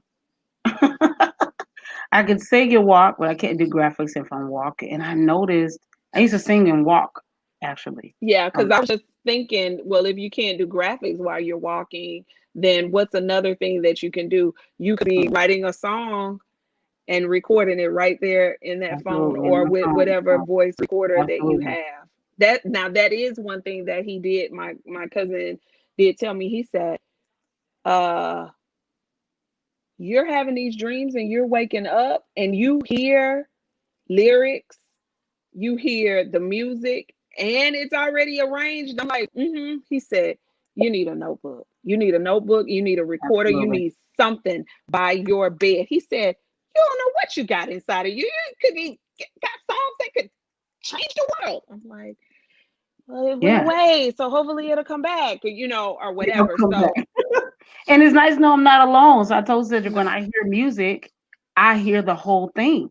Mhm. Right. I hear and then I see it. So I don't just hear it. Ooh. I generally see it, right? I generally see bands, singers, outfits, stage, mic, smokes. So I've Did you never say really the talked about that. smoke? Yeah, Yes. like Come on, I'm smoke. like really Bring dramatic. the So smoke. I see the whole thing. This is the first time I ever like talked about it out loud, like Mhm. publicly. Yeah. Because I used to think I didn't understand. I said, "Why is this happening for anybody else? Like, why do I keep?" And so I Yeah. wake up and I'm just like, ugh. So I told Cedric one day. He said, no matter how you feel, no matter how tired you are, keep your phone by your bed and sing into the phone and do not think. So for all singers and writers, Yes. something he said I thought was so good. He said, do not think you're gonna remember No. because you are not gonna Nope. remember. So you Mm-mm. have to put it down right then. So Yep. even when I was walking, I felt like, oh man, I hadn't done this since I was a teenager, sing and walk. So I used Hmm. to sing and walk in my neighborhood and Yeah. he would say, you're not singing today, you okay? Yeah. So I used to sing and walk, Yeah. and it was so just Therapeutic. yes. You're like, I'm okay. I'm from Colorado, so used to the cold. Don't like the cold, but I'm used to hearing birds chirping in the morning. Even when you just said about the lamp, I love natural sunlight. Yeah. So I just all of that. It really does kind of give you a lift. When It's you just get necessary. out, Yep. it's necessary for right now. Yep. And even here in in this creative time, I woke up and a whole book. He's dumb. A whole book came to me, literally, an Wow. entire, and it's a kid's book. Our son has a speech and language delay, right?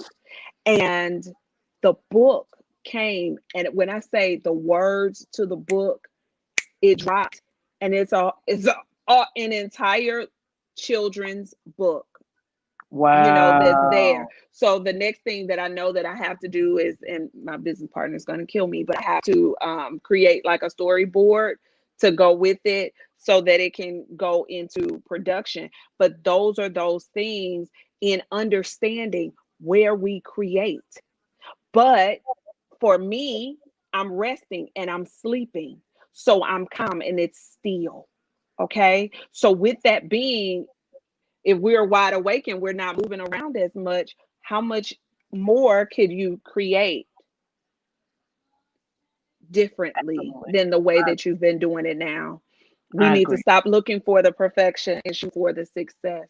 We have success in our hands. I agree. I want to be sure we go back to this question from YouTube. Hi, YouTubers. So she said, I go to. Oh no, that was not her question. Okay, so Mhm. hold on. I'm gonna find your question.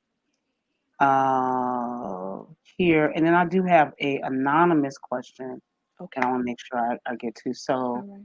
she said, "Can we talk about?" Oh, I think maybe we've covered a lot of this. Can we talk about mental health, staying quarantined during this time, and it could affect us? So Yeah. hopefully, Miss Nikki, we've helped you, or Miss Amy has helped you. We've covered um, a bit of your question, some Hmm. mechanisms, walking, exercising, and listen. Yoga. Even the thing, I'm not a therapist. Again, she is.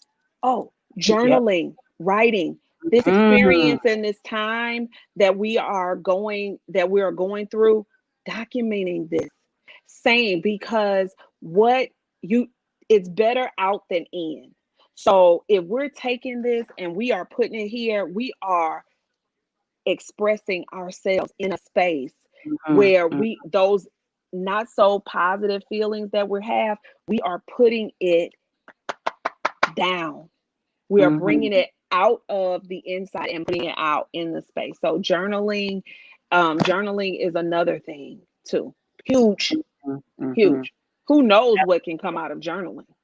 Absolutely. And I encourage two things. Don't one thing that I'm on a weight loss journey, right? And I would get frustrated because I feel like nobody wants to do this with me, or they start with me and then they drift off. Be okay with doing it by yourself. Be okay with just getting up, walking. Just sometimes you get more in those moments when Hmm. it's just you, God, if you're a believer, you, Hmm. the birds, the trees, the pavement, Hmm. some music. You sometimes get more out of that moment than you may with another person. Yeah. The other part, when you said journaling, I've always heard you kind of retain more when you actually write it down. Hmm. So I know because of technology, we have Yep. voice notes, we have texting, we have, voice to text. And I highly encourage, as I'm encouraging myself, that we get a pen and get a notebook. And I'm a girly girl, so Hmm. I believe in having. I think it's right here. Okay, so I'll make sure Miss Amy gets one of these too. Okay, so having Ooh, a what nice a pen. present. Yes, a present. Ooh, So I find love that presents. way. Again, she's a therapist. These are just my thoughts. Sometimes it's easier to do something when you have great components. So if you're a girly, find you a really nice pen. Yeah, Find you a really nice notebook yeah. to write Here's in. Go to the library. Well, can't go to the library, but go outside. here's my Oh, planner. I love those planners. So here's the thing. I could have gone and gotten a regular, planner that doesn't have any bells and whistles and all of this and that. And I am on the hunt for my 2021 planner. But even though everything goes in my computer, my scheduling and everything goes in my computer, but I write. I have to write everything out. Period.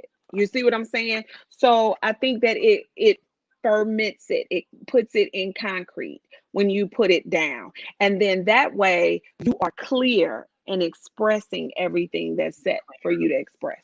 Okay? You're clear. Someone said I have a whole 2 quarantine journals filled already. See? Wow.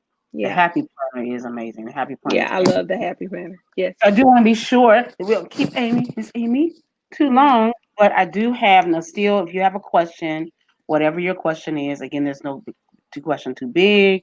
There's no question too small.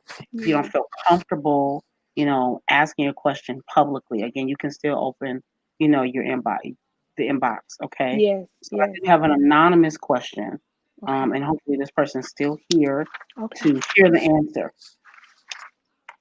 Why do you think people shy away or shun therapy in the church community? And we may have covered some of this, Yeah. but I'll give Miss Amy opportunity to answer it more directly. Um we talked a little bit about this a little earlier. Is a lot of times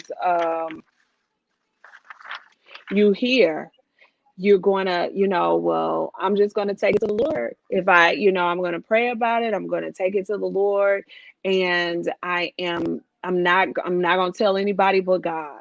If you think back to The Color Purple, and she was like, you better not tell nobody but Mm-hmm. God. He's the one, you know, and I believe that's my personal, Amy's personal, outside of Amy being a clinician. Okay. My personal, yes, I do believe that. I also believe in therapy as a clinician. Okay. So the thing is that sometimes you want to go where nobody knows your name. Absolutely. And that's the space in being a clinician and the church hurt. Sometimes, if I've been damaged and I've been hurt and scorned by the church, then why am I going to go to the church to seek Absolutely. counsel? Right. And it's nothing wrong if you do. Okay. Absolutely. But I know churches that they got a clinician there, a licensed clinician. Okay. So I think it's just important. You can love the Lord or be a part of a religious fold and still have somebody else. If again it goes back to, if something is wrong in your body, if you break your foot, I broke my foot in 3 different places. Okay. I didn't just stay at home because my foot was broke. I went to the doctor. I went to the foot doctor. The foot doctor is the one that helped me. I went to a podiatrist. So if there is something going on with my mind and my emotional state, why wouldn't you go to somebody that Yes, is ma'am. skilled Yes, ma'am. in those things that are affecting our emotional existence? Okay. So I don't know if I fully answered the question about why people shun. Read it to me again, Yolanda, because I want to So the make sure that I get question, it. why do you think people shy away or shun therapy in the church community? A lot of it, I would definitely say, dealing with the church hurt and dealing with shame. What's wrong? That might be you're going to a therapist, so you're not trusting God. Um, I think that's a fallacy. It doesn't mean that you're not Mhm. trusting God. Sometimes we just need another person's just to get it out. I just might need to lay the pattern out, because how many times have you talked to people and you get to understanding what the pattern is, and they do the same thing over and over and Absolutely. over and over. It's something that my business partner always tells me that I'm going to document, um is dealing with costumes in relationships. Sometimes we see and date the same person over and over and over and over again. They just have on Absolutely. different clothes. It's like those Yeah. paper dolls. Remember when we were younger? Oh, I'm a little older. For you have those paper dolls where the outfits, and then when you were Mhm. done, you Mhm. want to change Mhm. the clothes and you take it off, and then you would put the outfit on and then put the flap over. Mhm. That's the Mhm. same thing. It's the same thing. And you have to recognize patterns. But sometimes we Absolutely. got to document that. We have to write that out. And we have to talk to somebody that's going to see it from a perspective to help you that's not directly connected to you. Absolutely.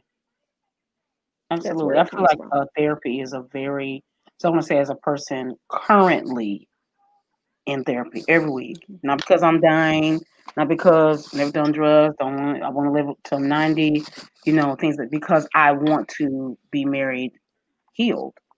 I want to be married. I don't want to have a whole bunch of things dragging behind me. I want to be I always tell Cedric, I want to be a healthy music artist. I don't want y'all to see Mhm. me on MTV like, oh my Lord, what done happened to the girl? I want to be healthy in those areas, but I feel Mhm. like what you just said brought up a thought for me. Sometimes it's hard to see. I was I have an older lady in my life. She said, Yolanda, she always used to say, take off your rose colored glasses. Oh, yeah. I Can't agree. see. So I think part of what you said, just even in the relationship part, I'm not saying if you don't have therapy at all, in my personal opinion, that you Mhm. won't be able to see this part. But Oh I no. agree. When you have someone who doesn't know your name, they're not coming, let's say in my case, they're not coming to your concert. They're not sitting in the audience saying, oh, I can't believe she did that. There's none of that. They But help here's you the to thing, see a the other good part. if that is the person that is there in your space, that's your Hmm. clinician that's in the audience, guess what? We're not holding it against you. At all. That's the tea, the grease, if you want to add it. That's the grease to that. We're not holding it against you. It Oh, that's doesn't it doesn't come it doesn't come back up. It doesn't come back around. If I were your clinician and I walk into a space, first of all, unless you were, let's say you're on the stage, I want to shout out, my clinician is right here in the space. It would probably make me feel a little bit uncomfortable at that, Sure. but I Yeah. would still sit there because we're so clear on this confidentiality and not violating you.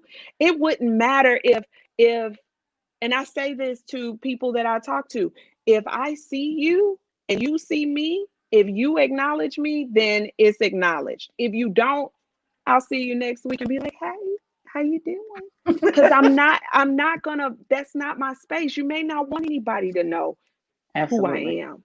Absolutely. So it doesn't, that's these are these types of things. There is no shame. And like I Oh, said no. earlier, Yolanda, building a therapeutic relationship actually, for those that may have issues or may have concerns with building relationships outside, in their lives, having a therapeutic relationship shows you the most honest way that you can do this. You're open, you're honest, you are thoughtful, you are transparent, you are Mm, vulnerable, you are mm. honest. Because you know that this person can't hold it against you. Oh, that's so So good. that teaches us that when we are in these other spots and in these other relationships, then if it doesn't feel good, then maybe we need to ask some questions. Yeah, I feel like therapy helps you see doors more. I don't know if that's accurate, but I feel like it helps you define doors. It helps you when Mm. you see this guy. Yeah, he's super fine. He got green eyes. That's my thing. Okay, but he's super fine. He got green eyes, and he's like built like like like a Greek god. But he's Mm. also a mess. Okay, you can't see that. I feel like properly when you don't have the right tools. Mhm. But when you have the when you start gaining the right tools, right, you can Yes. see it more clear.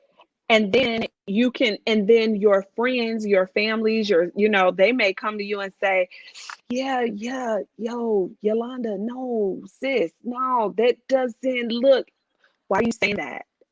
He's everything to me. You know, I don't, you're jealous. You're just jealous of me. But if a clinician, so the clinician will come from a different angle. Let's talk Absolutely. about characteristics. Oh man, let's man, let's listen. talk about this. Talk to me about the characteristics of this person and this person. Give me three people that you've dated that you say that you've been in love with, if there's three, or if there's just one, or whatever. Let's talk about that. What are the positives? What are the negatives? What's your, you do a T chart in the accounting world, you do a T chart. What are the pros and cons here? Let me see. What does this look like? You understand what I'm saying? So that's the other. And I think this biggest thing of what we've kind of been talking about this whole time is why is therapy important? And I think we've been laying different skills down in that space this whole Mhm. time.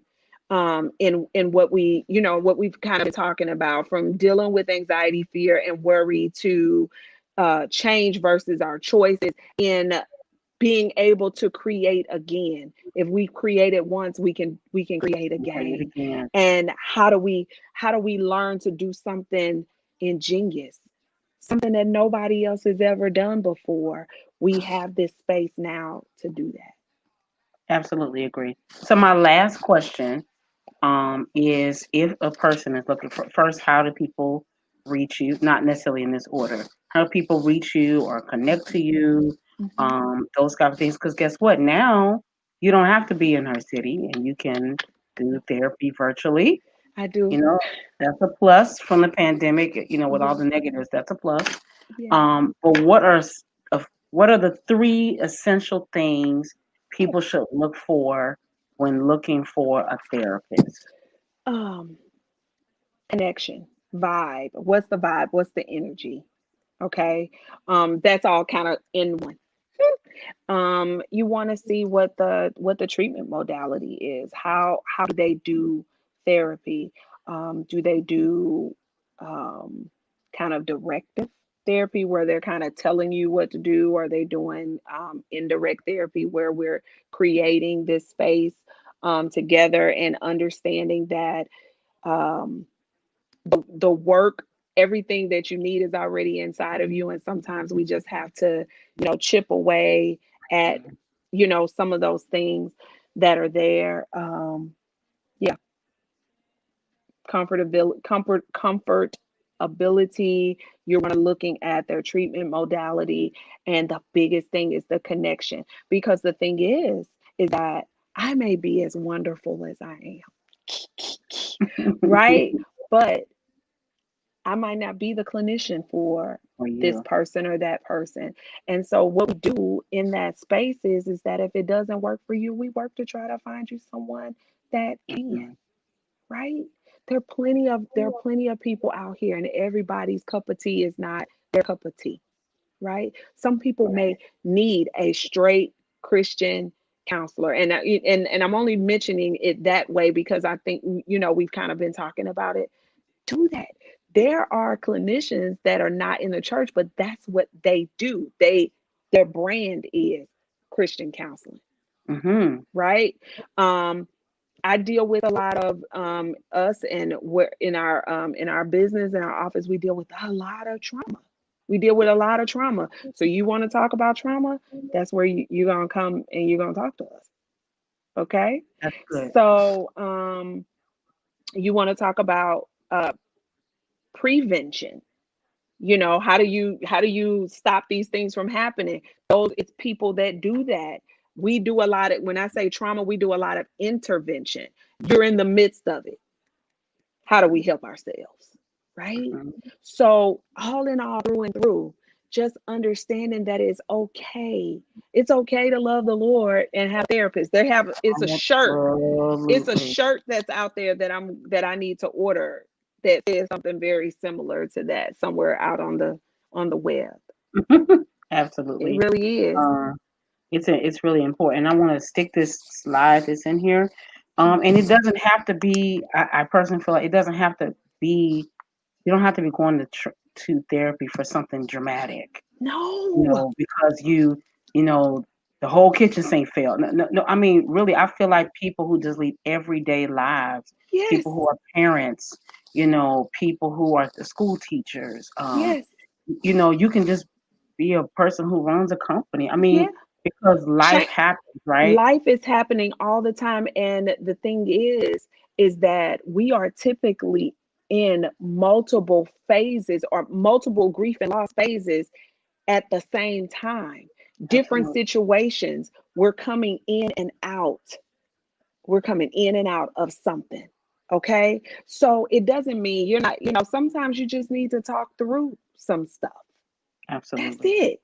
And then you're Absolutely. Then you're out. There's nothing wrong with that. It's just totally nothing wrong. Sometimes we need to go where nobody knows our name. That's it. That's just it. Absolutely. So if people want to reach you, Miss Amy, again, thank you so much for enlightening us. This is not a one night conversation. You can't, Mm-mm. I don't feel like you can unpack everything um, about the mind and how marvelous actually the mind really, really Oh, is. brilliant. And the depth to the mind and all the components of therapy and what it is and what it isn't, and grief Mhm. therapy versus trauma and this and these and that part. Absolutely. I just don't believe you can unveil all of that in one night. But I Mm-mm. do hope, I hope my so too. goal is I do hope that somebody, even if it's just one person, Yes. feels like, I've been thinking about going to therapy. Let me give it a try. Please At least do. give it a try. Please do. You'll never know how amazing. I don't Yeah. know. I remember the first time I went overseas with Cedric, and Cedric had never had some type of seafood, and we were like, if you just try it, like you don't You know, might it's like the it. same thing. You might Yeah. like it. You never know how amazing something is if Yeah. you've never tried it. So I Yeah. just want to encourage people from one person, who's in therapy.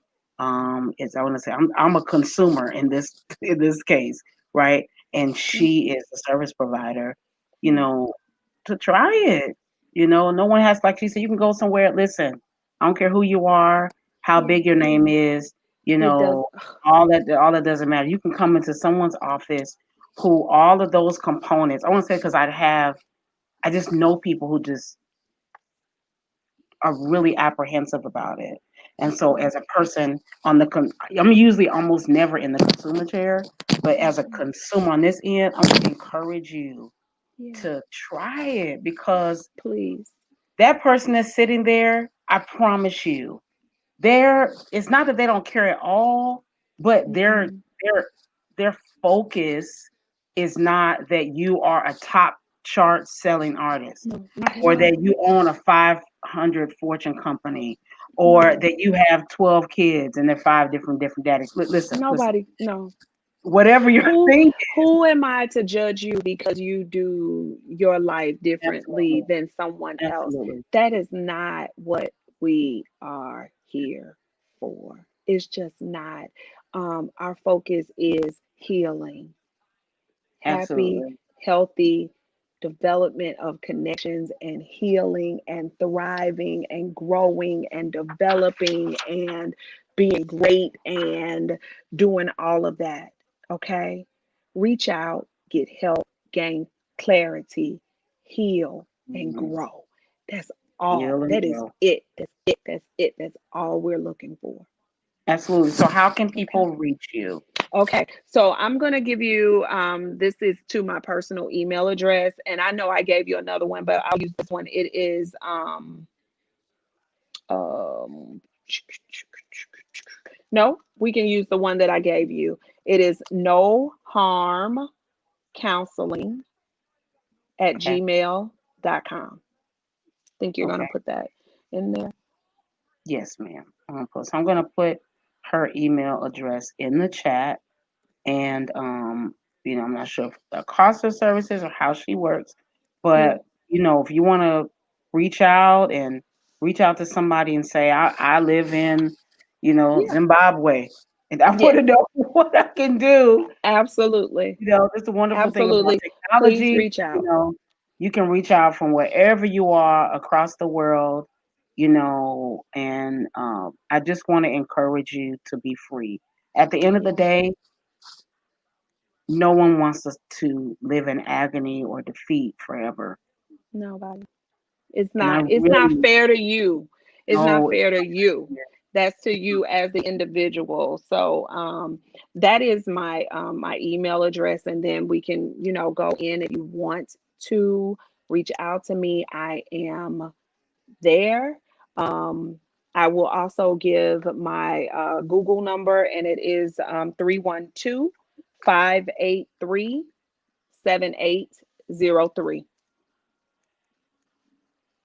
312 583 7803. so I'm gonna drop that down in the chat as well. I'm Okay. still gonna leave it open if you have a question. And then if you have a question after this and you want to send it to my inbox, I will happily forward it to her. It will Okay. remain, again, I promise you, Yeah. it will remain 1000% anonymous, whatever it is. Whatever it is. It doesn't matter how big it is, how small it is, even if it's like really, really serious, maybe it's extreme, Yeah. whatever it is. I just highly encourage that you send your question because I want to make sure that we're doing our best to do our best Absolutely. to help people. So the last thing I always do, again, thank you so so so so You're so, so Miss welcome. Amy. Thank I'm you. Thank so you. honored. Oh, it's my pleasure. I'm so honored. Mm, Thank you, Cedric. mm, I owe you what I don't know, cookie dinner. I owe you something. mhm, But Miss, since you are a believer, mhm. Miss Amy, would you mind praying for our audience or praying for the creators here, however God leads you, if it's Okay. okay with you? All right. We're going to pray. Father God, we come to you in the matchless name of Yeshua and Yeshua the Messiah. And we thank you. We thank you for this opportunity. We thank you for this space. We thank you for the opportunity to reach people in all over, all over the country, all over the world. We want to acknowledge you because you are all. You are God of all. We thank you. We bless you. We magnify you. We submit ourselves to you and to the work that we all do, um, individually and collectively. We ask that if there are any here that need assistance and need help, that this would be a space where a seed was planted and that they would reach out and they will seek and move forward for their own healing and their own growth. It is a personal journey, and we pray that there is something that we have said tonight that would bless somebody and that will move them forward and spring forth growth, life, development, creativity for them in your son's name. Amen. Amen. Well, thank you, Miss Amy. I'm You're so so honored. I'm welcome. so honored, and I definitely make sure I hit you after this. I'm so honored. Thank you for sharing your time, your Thank gift, you. your knowledge, your energy. And I pray so. If nothing else, we have information, and information is power. Absolutely. So Absolutely, we thank you do. again. Thank you. Bye bye. Bye bye. Yeah. So I hope everybody. Thank you again, guys, for coming on tonight. And I really, really appreciate you being here. I hope it was helpful. I hope you got some information. I hope it made your brain turn, it made your wheels turn. And maybe, you may not think you're in a space to talk to someone, but you know someone who is. So, we can do with that too. But I just want you guys to know what I mean, going on and on. Listen, therapy is not bad. Therapy is not bad. It can be super helpful, super transformative to your life. I promise you, I see things a little bit clearer every day. And a lot of times it's if I don't sit in therapy like pointing fingers like, yeah, they did this to me and they did that to me. A lot of times I have to see myself and see how I made choices and see what things I accepted and what things I allowed, and recognize the pain that I may have received and how I don't want to receive it anymore, or recognize sometimes we have to acknowledge that this situation happened. Sometimes we have to acknowledge that this person wronged us and we don't want to live in that space anymore. Sometimes we have to acknowledge that we were hurt or that we made a mistake or that we failed. I mean, that we were trying to lose weight and COVID came and we gained 10 pounds and we can't figure out how do we gain this 10 pounds. I know I've gained weight since the pandemic. I mean, whatever it is that you're facing, whatever it is that you're going through, whatever's going on, I just want to encourage you to be open and try. That's always my biggest thing. Be open and try. Be open to calling. Be open to sitting down and someone's, if you got to start with your pastor, start there.